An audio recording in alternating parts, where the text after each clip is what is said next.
you're probably going to want is a timer, because you need to mix easy cast for 2 minutes during 2 different parts. So it's good to have this, something that's easy to set and reset.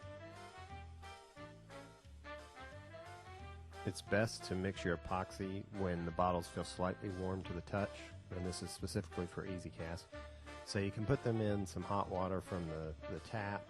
You don't want them to get too hot, but pay attention to the instructions. Just do what they say to do, and Easy Cast does recommend this before you actually mix it. If you get it too hot, you're not supposed to mix it. Too cold, you get cloudy cast. Once those bottles have warmed up a little bit, according to the temperatures required for mixing on the instructions, take them out, dry them off, get rid of your water, and you're just about ready to go.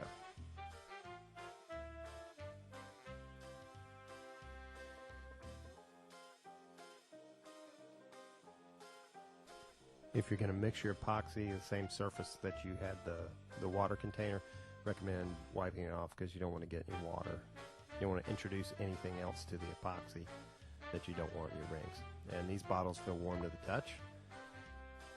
And I'm going to slowly tilt them a little bit just to try to even out the temperature a little bit.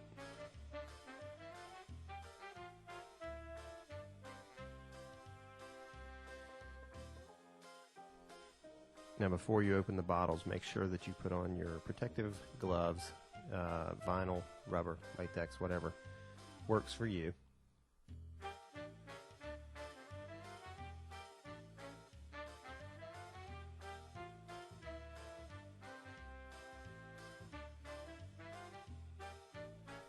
Then you're going to get your measuring cup. Now, I pour mine all into one cup rather than pouring out a certain amount into 2 cups and mixing it together.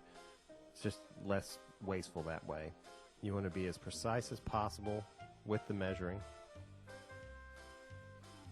and never just mix 2 bottles together, because they're both supposed to have, in this case, 4 ounces in them, because they will vary slightly. It's always best to go by your measuring cup.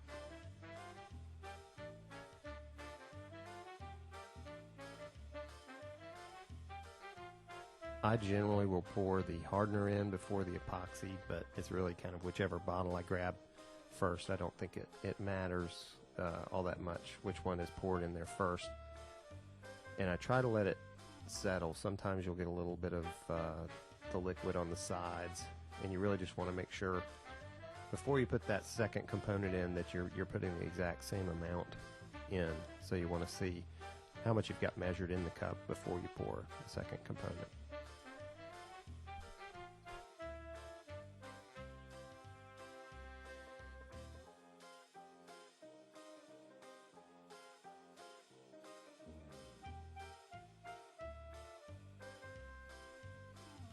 Once both components are in the cup in equal amounts, you can move forward to the mixing.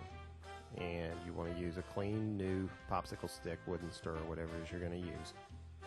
And you want to stir it relatively gently so that you're not introducing more air bubbles. There'll already be bubbles in there from pouring. You want to make sure that you get the bottom, scrape the sides, and at some point take the stick and scrape it on the edge of the cup. Make sure you set your timer for 2 minutes. If you're using Easy Cast, you've got to do 2 minutes in one cup and then 2 minutes in another cup.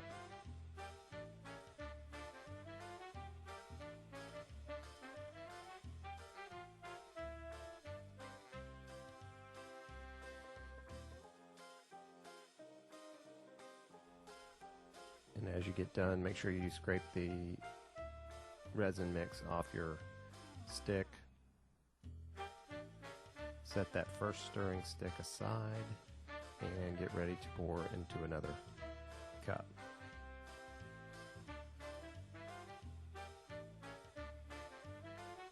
Now in this case, I didn't have a disposable cup, but you can go to a dollar store. This particular cup here I found for about $2 at Target. You know, I'd rather not throw $2 away, but when you're short of mixing cups, you just got to do what you can. Normally you don't have to have a measuring cup for the second mix. You just have to have something that's a large enough capacity, which the plastic cups that I use are generally 7 ounces, and I mixed 8 ounces for this particular pour. So set your timer for 2 minutes again and stir that. Make sure you scrape the bottoms, the sides, and when you're done, scrape the stick.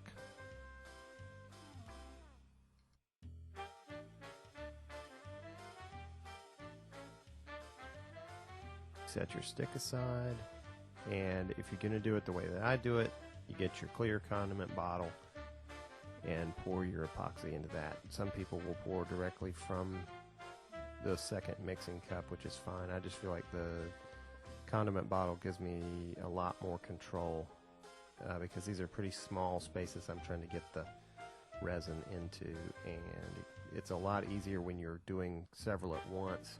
If you squeeze that bottle just right, let it out a little bit, it'll be drawing in as you go from one pendant to another, and there's a lot less mess. So I'll empty everything into the condiment bottle,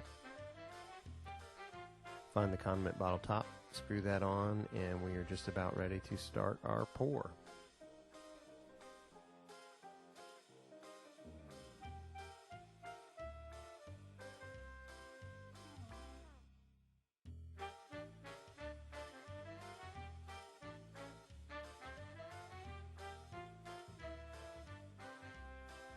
Here's a good note about cleanup. Don't throw anything that has epoxy on it immediately into a trash can. It's going to be generating heat.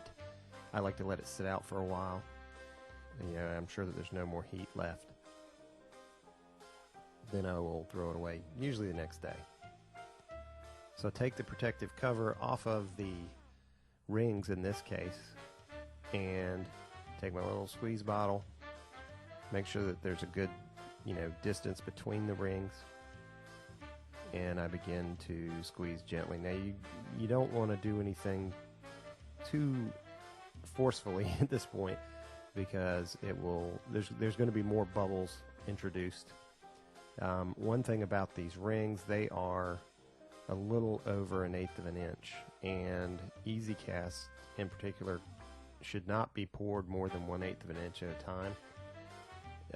The result will be a yellowing of the epoxy.